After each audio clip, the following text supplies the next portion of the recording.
imię Ojca i Syna i Ducha Świętego. Pan z wami.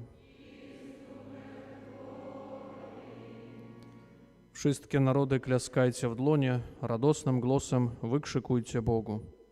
Niech będzie pochwalony Jezus Chrystus. Bracia i siostry, słowami psalmu rozpoczynamy nasz udział w Eucharystii w 13 niedzielę. Dziękujemy Bogu za wszystkie otrzymane dary i łaski. Prosimy o to, żeby ten tydzień, który rozpoczynamy, przyczynił się do naszej świętości, do wiernego wypełnienia naszych obowiązków, a to wszystko niech przyczyni się do tego, żeby my osiągnęli życie wieczne w niebie. Podczas obecnej Eucharystii pragniemy modlić się w intencjach zmarłych, polecamy Bożemu miłosierdziu zmarłą Elanie Oleszczenia w drugą rocznicę jej odejścia do Boga, zmarły z rodziny Leszczenia, Szot, Malmygo, zmarłego Ryszarda Saplica, prosząc dla nich wszystkich, aby dobry Bóg obdarzył ich nagrodą wiekuistą w niebie. Ogarniamy modlitwą całą naszą parafię, o wszystkich nas tutaj obecnych, nasze rodziny, wypraszając potrzebne dary i łaski dla każdego z nas. Za wszystkich ludzi chorych, cierpiących modlimy się o święte powołanie kapłańskie, zakonne i misyjne i za wszystkich powołanych z naszej wspólnoty parafialnej. Polecamy również Bożemu miłosierdziu wszystkich naszych bliskich zmarłych, zmarłego księdza Józefa, zmarłych kapłanów, wszystkie dusze w czysto cierpiące, wypraszając laskę oglądania Bożego oblicza w niebie dla nich. Przeprośmy teraz Pana Boga za nasze grzechy i słabości, abyśmy z czystym sercem mogli uczestniczyć w tej ofierze, a uczynimy to podczas obrzędu pokropienia wodą święconą. Pokornie prośmy Pana Boga, aby pobłogosławił tę wodę, którą będziemy pokropieni na pamiątkę naszego chrztu. Niech Bóg nam dopomaga, abyśmy byli wierni Duchowi Świętemu, którego otrzymaliśmy. Wszechmogący, wieczny Boże, Ty chcesz, aby przez wodę, która podtrzymuje życie i służy do oczyszczenia, także nasze dusze zostały oczyszczone i otrzymały zadatek życia wiecznego. Prosimy Cię o pobłogosław tę wodę, którą będziemy pokropieni w dniu Twoim, Panie. Odnów w nas źródło swojej łaski i broń od wszelkiego zła nasze dusze i ciała, byśmy mogli zbliżyć się do Ciebie z czystym sercem i otrzymać Twoje zbawienie przez Chrystusa, Pana naszego.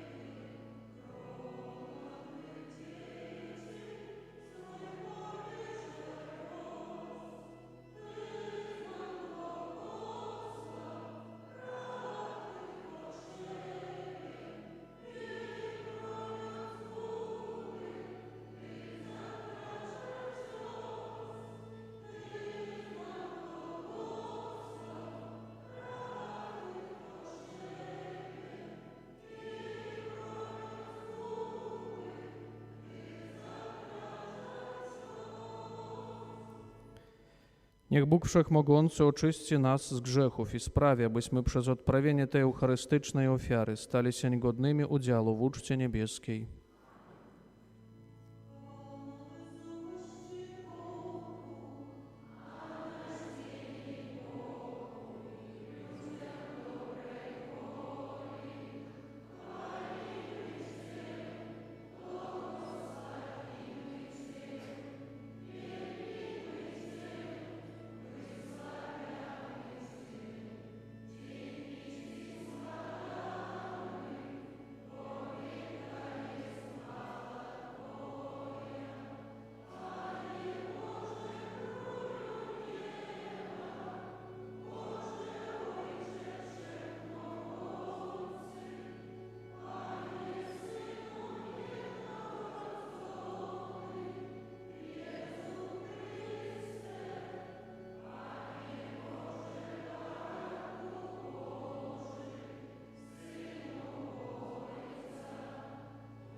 Módlmy się, Boże, Ty przez laskę przybrania uczyniłeś nas dziećmi światłości. Nie dopuść, aby nas ogarnęły ciemności błędu, lecz spraw, abyśmy żyli w blasku Twojej prawdy.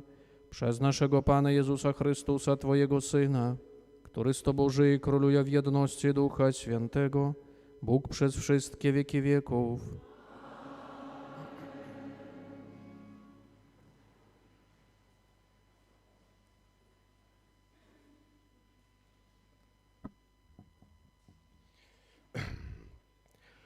Czytanie z drugiej Księgi Królewskiej. Pewnego dnia Elizeusz przechodził przez Szunem. Była tam kobieta bogata, która zawsze zapraszała go do spożycia posiłku. Ilekroć więc przychodził, udawał się tam, by spożyć posiłek. Powiedziała ona do swego męża: oto jestem przekonana, że świętym mężem Bożym jest ten, który ciągle do nas przychodzi. Przygotujmy mały pokój górny, odmurowany i stawmy tam dla niego łóżko, stol, krzesła i lampę. Kiedy przyjdzie do nas, to tam się uda. Gdy więc pewnego dnia Elizeusz tam przechodził, udał się do górnego pokoju i tamże położył się do snu.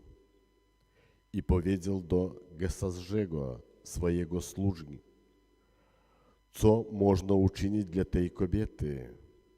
Odpowiedział Gehazi: niestety, ona nie ma syna, a mąż jej jest stary. Rzekł więc: zawołaj ją. Zawołał ją i stanęła przed wejściem. I powiedział: o tej porze za rok będziesz pieściła syna. Oto Słowo Boże.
Czytanie z listu świętego Pawła apostola do Rzymian. Bracia, czyż nie wiadomo, że my wszyscy, którzyśmy otrzymali chrzest zanurzający w Chrystusa Jezusa, zostaliśmy zanurzeni w Jego śmierć. Zatem przez chrzest zanurzający nas w śmierć zostaliśmy razem z Nim pogrzebani po to, abyście i my wkroczyli w nowe życie, jak Chrystus powstał z martwych dzięki chwale Ojca. Otóż jeżeli umarliśmy razem z Chrystusem, wierzymy, że z Nim również żyć będziemy, wiedząc, że Chrystus powstawszy z martwych już więcej nie umiera. Śmierć nad Nim nie ma już władzy. Бо то же умер для греху tylko raz, a że żyje dla Boga. Tak i wy rozumiecie, że umarliście dla grzechu, żyjecie zaś dla Boga w Chrystusie Jezusie. Oto Słowo Boże.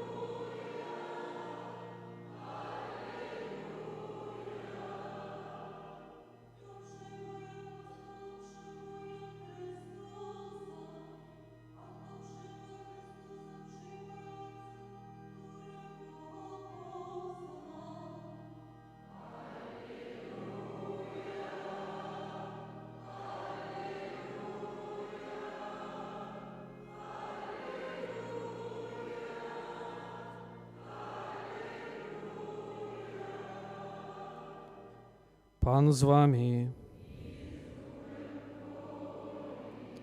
Słowa Ewangelii według świętego Mateusza. Jezus powiedział do swoich apostolów: Kto miluje ojca lub matkę bardziej niż mnie, nie jest mnie godzien. I kto miluje syna lub córkę bardziej niż mnie, nie jest mnie godzien. Kto nie bierze swego krzyża, a idzie za mną, nie jest mnie godzien. Kto chce znaleźć swoje życie, straci je. A kto straci swoje życie z mego powodu, ten je odnajdzie. Kto was przyjmuje, mnie przyjmuje. Kto mnie przyjmuje, przyjmuje tego, który mnie posłał. Kto przyjmuje proroka jako proroka, nagrodę jego otrzyma. Kto przyjmuje sprawiedliwego jako sprawiedliwego, nagrodę jego otrzyma.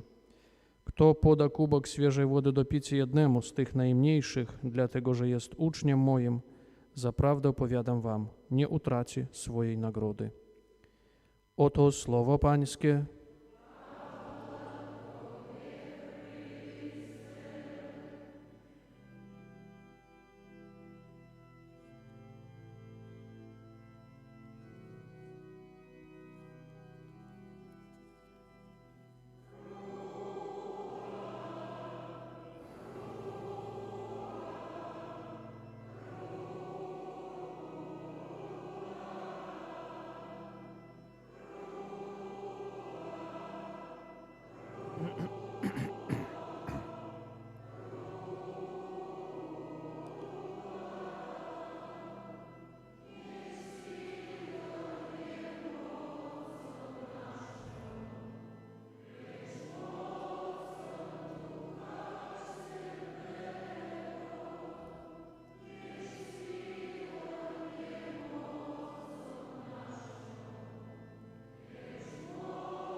Миловане у Христі Пану, брати і сестри, кожен з нас від моменту народження отримовує від Бога певні дари, диспозиції для того, каб пазней у больш свядомым жыцці чалавек, дзякуючы гэтым дарам, змог, напэўна, зрэалізаваць тое, што называецца пакліканнем, паваланнем. Паводле нашых здольнасцей, напэўна, паводле нашых магчымасцей, Бог нам дае тыя знакі, каб чалавек гэтае пакліканне рэалізоўваў. І сёння мы выразна чуем, што Пан Езус кажа, што кожнае пакліканне звязана з крыжом. Калі мы чуем атаемсаўленне крыжа, напэўна, адразу ўзнікаюць такія аналогіі, што гэта звязана з якімсьці цярпеннем, з якімісьці праблемамі, бо крыж, як мы, напэўна, добра разумеем, звязаны з пэўным высілкам. Аднак, браты і сёстры, крыж – гэта той момант, тая магчымасць, дзякуючы якой чалавек таксама можа атрымоўваць дары і ласкі, можа, напэўна, сябе змабілізаваць да чагосьці. Крыж з'яўляецца тым сімвалам, дзякуючы якому чалавек атрымаў збаўленне. І пераносячы на справу нашага паклікання крыж, гэта тая магчымасць, дзякуючы якой чалавек мае пэўную самадысцыпліну ў сваім духоўным жыцці, маральным таксама і фізічным. Крыж – гэта тое выпрабаванне ў пэўнай ступені, дзякуючы якому чалавек будзе ўзмацняць сабе і супрацьстаяць розным спакусам і рознаму злу. І сённяшнім фрагменце евангелічным, напэўна, вельмі складаным. Для зразумення адразу мы чуем, што пан Езус кажа, што чалавек павінен на першае месца паставіць выкананне свайго паклікання прызначэння, выкананне Божай волі. І так як мы чуем, пан Езус кажа, што чалавек павінен шанаваць, любіць, напэўна, гэтае пакліканне больш за сваіх блізкіх, родных, але гэта цалкам не азначае, што пан Езус кажа, што чалавек павінен менш шанаваць сваіх бацькоў, дзяцей ці іншыя якіясьці справы.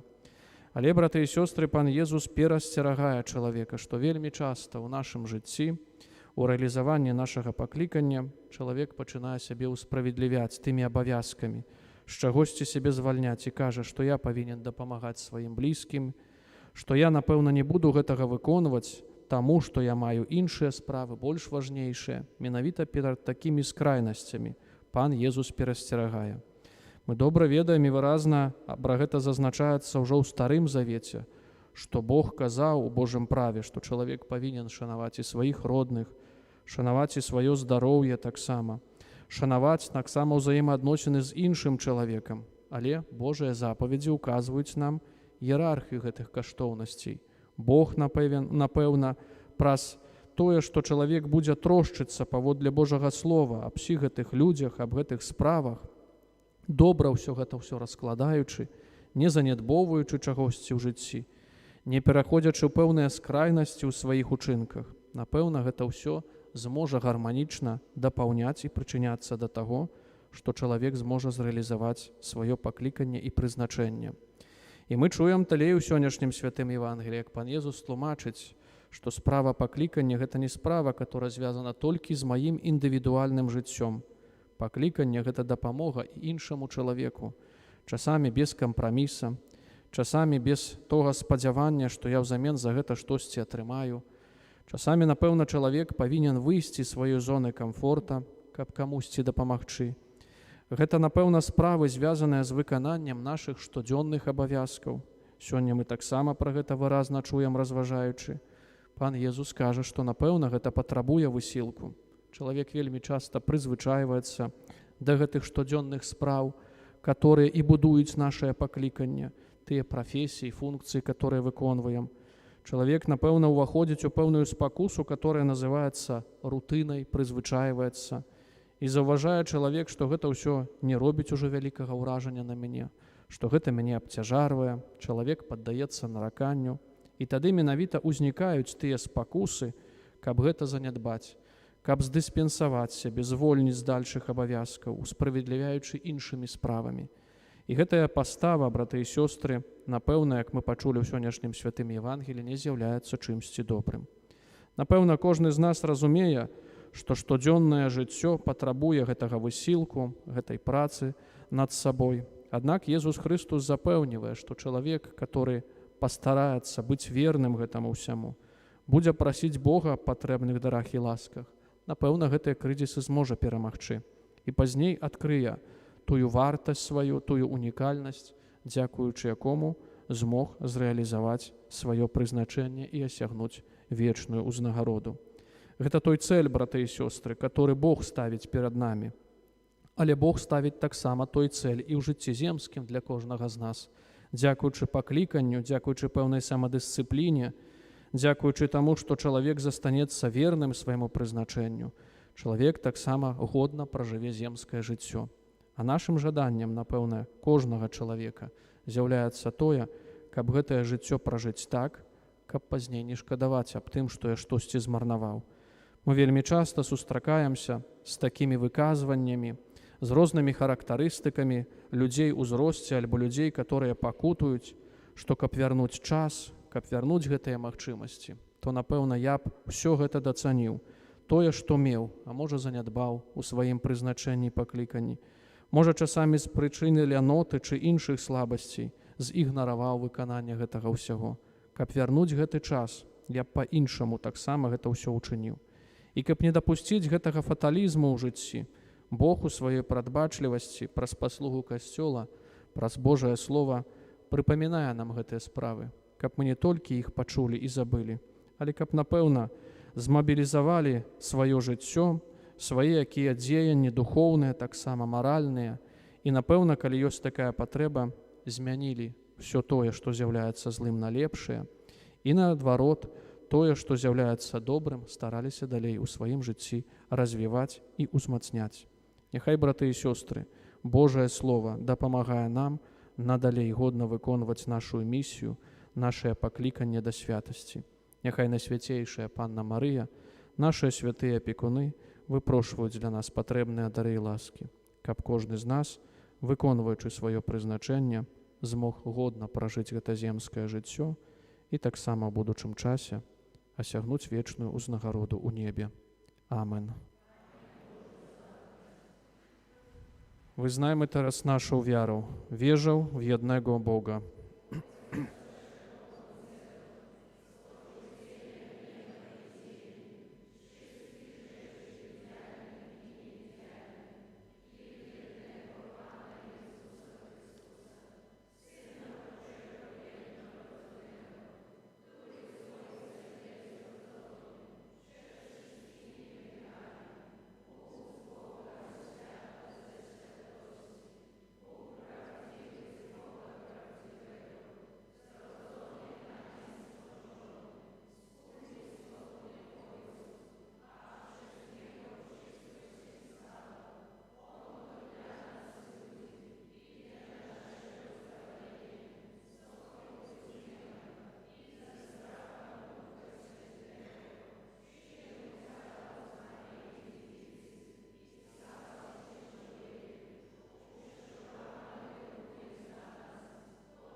Zwróćmy się całą siłą woli do naszego Pana i módlmy się do Niego pokornie. Módlmy się o dar odwagi dla Kościoła, aby zdolał głosić i wypełnić nawet najtrudniejsze żądania Ewangelii. Ciebie prosimy. Módlmy się o najszczersze umiłowanie Chrystusa przez Jego wyznawców we wszystkich sytuacjach życiowych. Ciebie prosimy. Módlmy się o męstwo dla ludzi w niesieniu naszego krzyża, codziennych obowiązków i powołania. Ciebie prosimy. Módlmy się o pokój wieczny dla świętej pamięci zmarłej Melanii Lyszczenia w drugą rocznicę jej dojścia do Boga. Za wszystkie zmarłe z rodziny Lyszczenia, Szot Malmygo, za zmarłego Ryszarda Saplica i zmarłych z naszego otoczenia. Ciebie prosimy. Módlmy się o światło Boże, które pozwoli nam wybierać wolę naszego Pana, dającą życie teraz i na wieki. Ciebie prosimy. Panie Jezu, Ty widzisz nasze słabości i strachy. Niech więc Twoja potężna łaska przezwycięży naszą maloduszność w wypełnieniu naszych obowiązków, który żyjesz i królujesz na wieki wieków.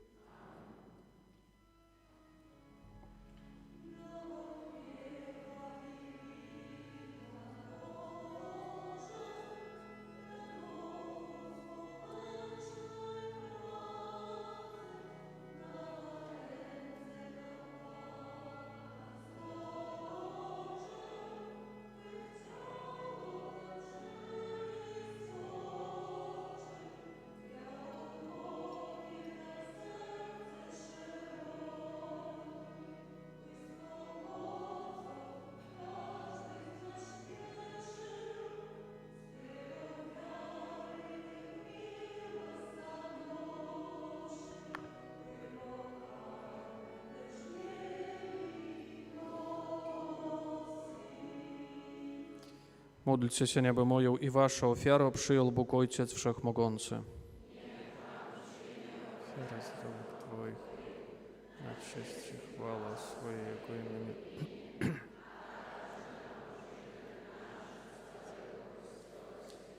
Boże, Ty przez sakramentalne znaki dokonujesz dzieło zbawienia, spraw, aby nasza posługa była godna ofiary, którą składamy przez Chrystusa Pana naszego. Pan z wami. W górę serca. Dzięki składajmy Panu Bogu naszemu.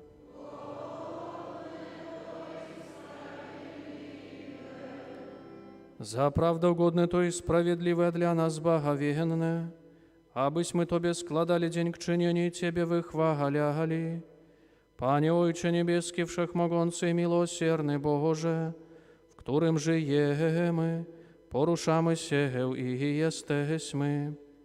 W czasie codziennej doczesnej pielgrzymki doznajemy Twojej dobroci w codziennych potrzebach i nosimy już sobie zadatek życia wiecznego. Mając bowiem pierwsze dary Ducha, przez którego wskrzesile z martwych Jezusa, spodziewamy się wiekuistego udziału w misterium paschalnym. Dlatego z wszystkimi aniołami wychwalamy Ciebie, z radością wołając.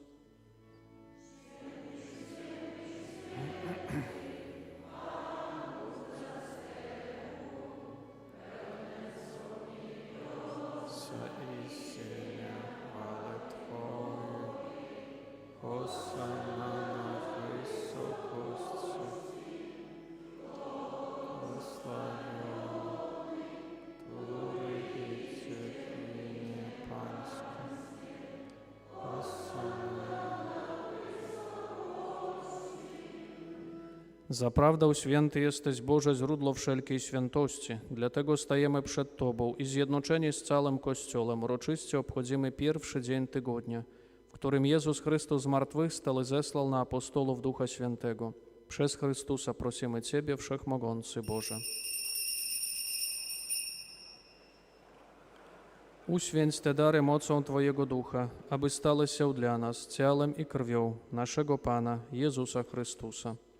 On to, gdy dobrowolnie wydał się na mękę, wziął chleb i dzięki Tobie składając, łamał i rozdawał swoim uczniom, mówiąc: bierzcie i jedzcie z tego wszyscy, to jest bowiem ciało moje, które za was będzie wydane.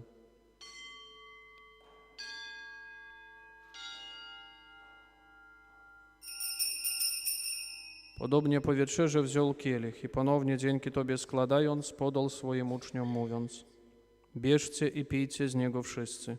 To jest bowiem kielich krwi mojej, nowego i wiecznego przymierza, która za was i za wielu będzie wylana na odpuszczenie grzechów. To czyńcie na moją pamiątkę.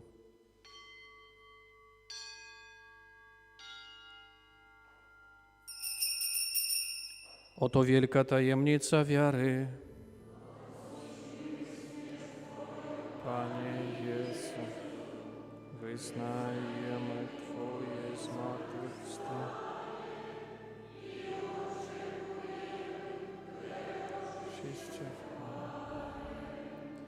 Wspominając śmierć i zmartwychwstanie Twojego Syna, ofiarujemy Tobie, Boże, chleb życia i kielich zbawienia i dziękujemy, że nas wybrałeś, abyśmy stali przed Tobą i Tobie służyli. Pokornie błagamy, aby Duch Święty zjednoczył nas wszystkich, przyjmujących ciało i krew Chrystusa.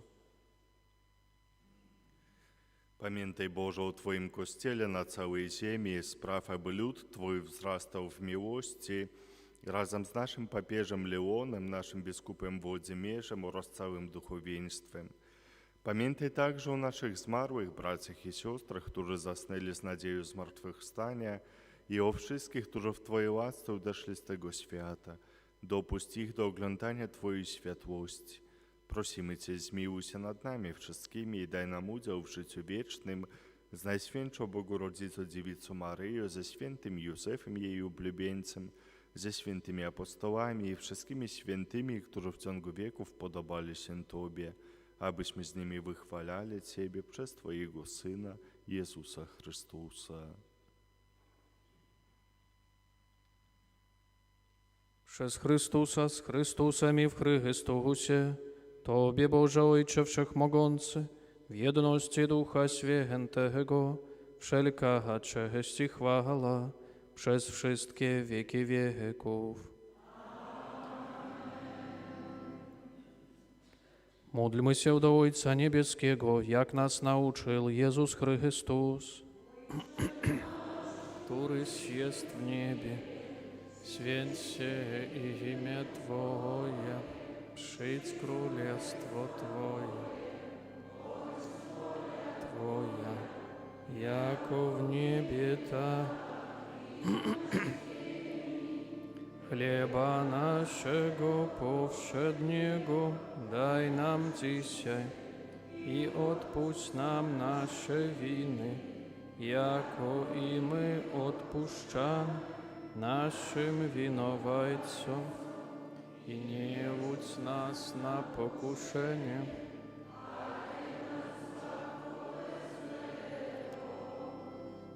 wybaw nas, Panie, od zła wszelkiego i obdarz nasze czasy pokojem. Wspomóż nas swoim miłosierdziu, abyśmy zawsze wolni od grzechu i bezpieczni od wszelkiego zamętu, pełni nadziei oczekiwali przyjścia naszego Zbawiciela Jezusa Chrystusa. Jest królestwo.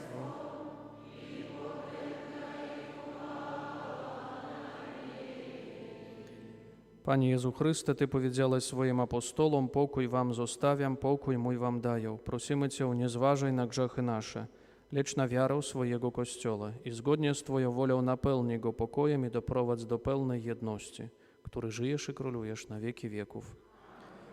Pokój pachański niech zawsze będzie z wami. Przekażcie sobie znak pokoju.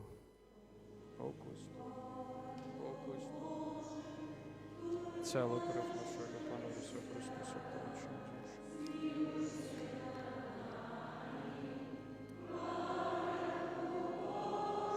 Panie Jezu Chryste, przyjęcie Cię.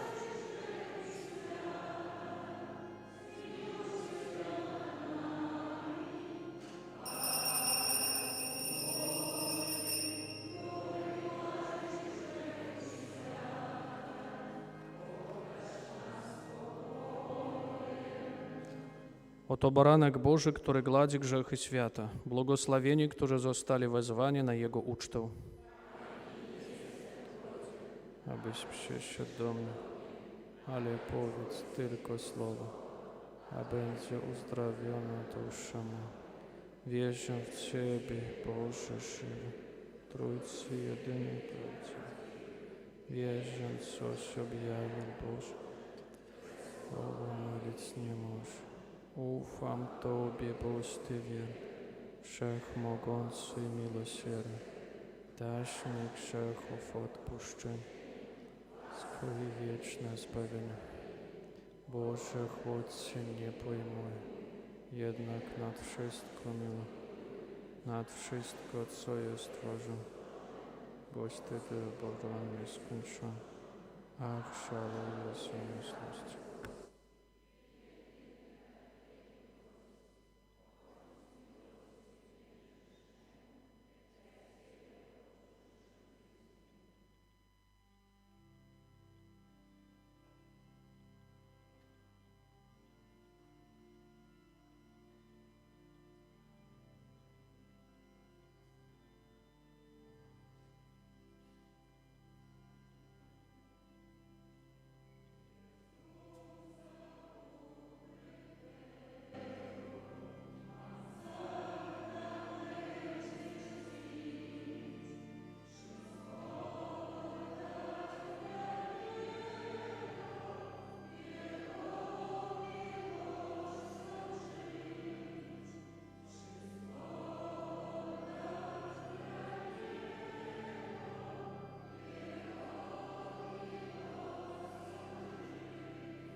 Módlimy Boże nasz Ojcze spraw, niech święta chusty, o którąśmy ofiarowali, przyjęli od nowi nasze życie, abyśmy nieustannie zjednoczeni z Tobą w miłości przynosili owoce trwające na wieki przez Chrystusa Pana naszego.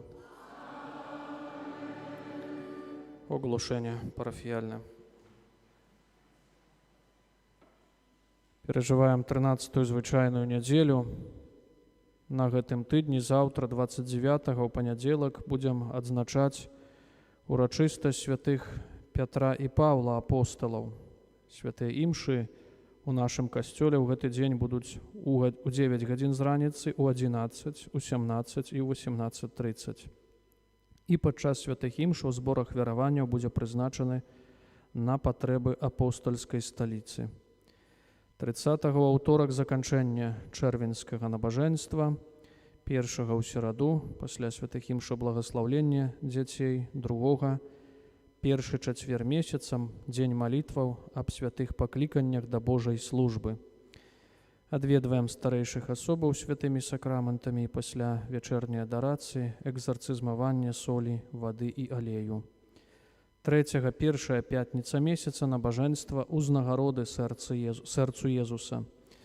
Пасля ранішняй святой імшы, набажэнства крыжовай дарогі, а ў 21:30 запрашаем на начное чуванне ў інтэнцыі абароны жыцця. Таксама 3-го у пятніцу урачыстасць Маці Божай Буцлаўскай, каралевы Беларусі. І 4-го ў суботу, першая субота месяца, набажэнства да непакалянага сэрца Найсвяцейшай Панны Марыі.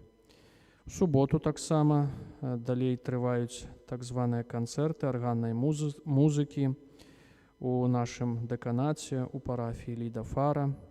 У бліжэйшую суботу таксама 4-го ў 16:00 будзе адбывацца гэты канцэрт. І калі хто мае магчымасць і жаданне, то сардэчна запрашаем да ўдзелу у гэтай акцыі. Таксама сардэчна вітаем у нашай парафіяльнай супольнасці ксяндза Максіма, які будзе тут разам з намі рэалізоўваць сваю душпастырскую дзейнасць як вікарнага, поэтому асаблівы спосаб заахвочваем да малітвы і да супольнага рэалізавання нашага паклікання да святасці. Так як ужо зазначалі, у тую нядзелю 10-11 ліпеня у дэцызіяльным санктуары каралевы нашых сем'яў у Тракелях адбудуцца нашыя ўрачыстасці дэцызіяльныя. Парадак набажэнства, парадак усіх гэтых адмысловых набажэнстваў таксама знаходзіцца на парафіяльных табліцах. Заахвочваем запазнацца і спланаваць свой час, калі хто мае жаданне і магчымасць удзельнічаць у дэцызіяльных урачыстасцях у санктуарыі у Маці Божай Тракельскай. Такія парафіяльныя аб'явы на гэты тыдзень. Усім вам сардэчна дзякуем за дар супольнай малітвы, за ахвяраванні, за дапамогу, за ўборку касцёла. Дзякуем для службы алтара, для нашых міністрантаў, для хору касцельнага. Няхай добры всемагутны Бог благаславіць для кожнага з вас. Жадаем усім вам добрага адпачынку, добрага тыдня працы таксама. Няхай добры Бог адорвае нас патрэбнымі дарамі і ласкамі. Прыміце цяпер Божае благаслаўленне. Пан з вамі. Niech was błogosławi Bóg Wszechmogący, Ojciec i Syn i Duch Święty. Idźcie w pokoju Chrystusa.